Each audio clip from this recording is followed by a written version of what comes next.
Bizə gəl bax, sonra bax. Hadi şəkil. Baxın görüm kimə oxşuyur. Gözəldir. Tanımır. Kimdir? Gözəl. Gözəl nə var ha? Gözəl də bu. Çingizdir. Ha? Çingiz. Düzdür. Mən heç özümü tanımıram burada. Nə var onu tanımlar? Üstünə ola bilər. Cəlal. Qəşəng.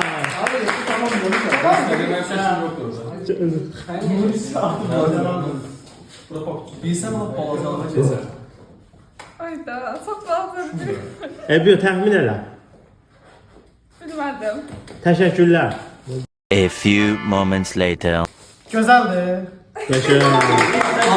Görünə olar.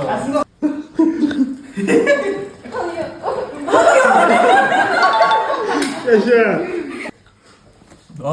Bunlar kim oldu? Bu olar. Bunda başka hiç arıza olar değil. Yox, o da. Bak da. O kız tanıyor, o da. Adım ne? Müjgan. Nüşcan. Qəşəng. Buna. Bu kimdir ya? Amil. Qəşəng. Arzudur şimdi. Halaldır qəşəng. Dağdan gelmiş. Bu kimdir? Mələk. Merhaba. Sən ya. Oğlandır bu. Allah'ın olsun mən bilirdim belə deyəcəksən, amma qızdır.